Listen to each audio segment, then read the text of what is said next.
Our top focus this morning, more startling details and insights about the messy U.S. withdrawal from Afghanistan continue to emerge, this time from the view of military leaders as they testify in the Congress. Top U.S. defense officials have said that the Taliban takeover of the country can be traced back to the deal struck between the Taliban and the Trump administration. Now remember, in February 2020, then U.S. government under President Trump and the Taliban signed the Doha agreement, which set the date and terms for the U.S. withdrawal.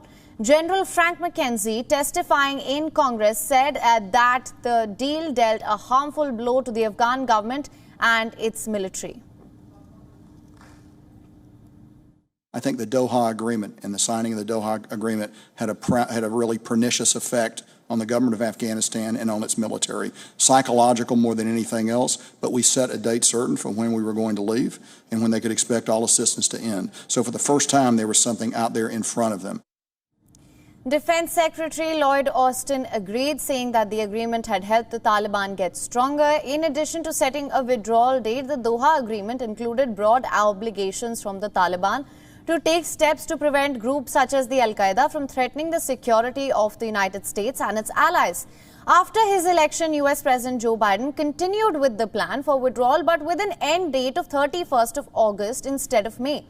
General McKenzie also admitted that the troop reduction ordered by President Biden in April was the other nail in the coffin. Top defense officials had earlier said that they had recommended keeping a force of 2,500 troops in Afghanistan ahead of the full August withdrawal. It's been my position and my judgment that if we went below an advisory level of 2,500, I believe that the government of Afghanistan would likely collapse and that the military would follow. And one might go before the other, but I believe that was going to be the inevitable result of drawing down to zero. And I've expressed that opinion in writing for quite a while. Now, so taking a look at that, that was sort of my best judgment on that.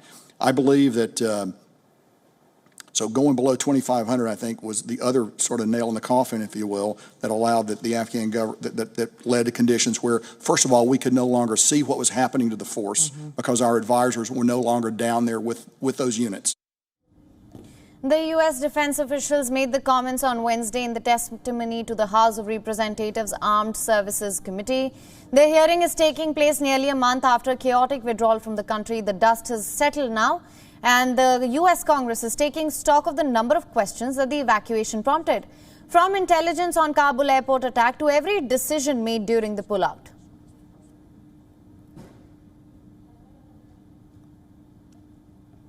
Now, in the last 2 days, the House has been divided over whom to blame: the military generals, the Biden administration, intel failure, or Trump's Doha agreement. In the second day of the hearings, General Frank McKenzie took full responsibility of the drone strike on Afghanistan, which killed 10 civilians, quote-unquote, by mistake. On 29 August, we undertook an MQ-9 strike against what we thought was an imminent threat to HKIA. That strike was a mistake, and I take full responsibility for that strike. I was under no pressure from any quarter to conduct the strike. It was based on our intelligence read of the situation on the ground. While in many cases we were right with our intelligence and forestalled ISIS-K attacks, in this case we were wrong, tragically wrong. A tragic mistake, they say, a mistake that killed 10 members of an innocent Afghan family, 7 of whom were children. Just 14 hours after the attack that day, WION visited the site of the drone strike, the house of Esmaria Ahmadi. We spoke to ML Ahmadi back then too, who had rightly insisted that the strike was a wrong one and had killed innocents. Blood, even now we've seen human flesh all over the place. The house has been greatly damaged. Yeah, first of all, I thank you so much for WION TV and for Anas Malek to have a good report for us. And after that, I want for USA Justice. The 2 persons doing this action are stuck that they should court. They should punish it by USA court. By USA court. Has the USA reached out to you and said that we are sorry? Have they done that? Yeah. How? Yeah, that I hear for TV. Yeah. They have not called you? No one's call has, just I hear for TV that for media that they accept their admit and just like this. Right. Yeah. How do you think justice will be done with the family, except for the court punishment? Will you go to the court? Will you fight for them? How? Yeah, but you know better that I can't fight with them. They are a powerful country. Just only I wanna for you say that they should punish them. But you say, yeah.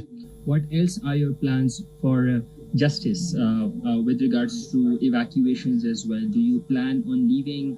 What are your plans of how to seek justice? Yeah, that my plan is like this, that you know better that all of our yard, our home is damaged, that we can't live in here, that I want to that they should transfer us in a foreign country, and also the USA should pay compensation for us.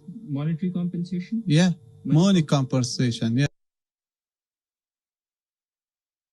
The family says that they demand justice. They have outrightly denied any links with the IS, contrary to how it has been reported or claimed, and they say that these were innocent civilians. This is what the family has maintained.